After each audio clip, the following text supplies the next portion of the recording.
శ్రీనివాస్ ఖండించారు. తాను ఖచ్చితంగా భీమిలి నుంచే పోటీ చేస్తానని, తన ప్రభంజనం తట్టుకోలేక గంటా అండ్ కో తప్పుడు ప్రచారం చేస్తున్నారన్నారు. ఈ నెల 24న తాను భీమిలిలో ఎమ్మెల్యే అభ్యర్థిగా నామినేషన్ వేస్తున్నట్టు అవంతి చెప్పారు.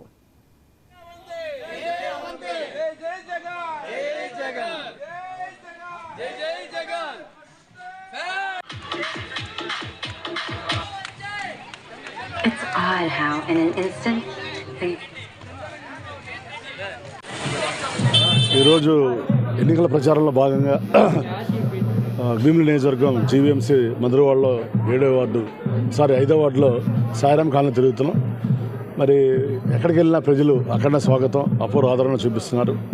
తప్పనిసరిగా జగన్మోహన్ రెడ్డి గారు మళ్ళీ ముఖ్యమంత్రి చేసుకోవాలని వారు చాలా స్థిరమైన అభిప్రాయంతో ఉన్నారు. కాబట్టి చంద్రబాబు నాయుడు గారు ఎన్ని కుట్రలు పడినా, ఎన్ని కూటమిలతో వచ్చినా మళ్ళీ అఖండ మెజార్టీతో జగన్మోహన్ రెడ్డి గారు ముఖ్యమంత్రి అవ్వడం ఖాయం.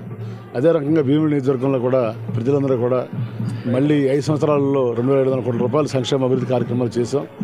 మళ్ళీ జగన్మోహన్ రెడ్డి గారు వస్తే పరిపాలన రాజధాని వస్తుంది, ఈ ప్రాంతం అభివృద్ధి చెందుతుంది అని ఎక్కువ శాతం మంది మరి వైఎస్ఆర్సీపీకి ఓట్లేసి జగన్ గారు ముఖ్యమంత్రి చేయాలనుకుంటున్నారు.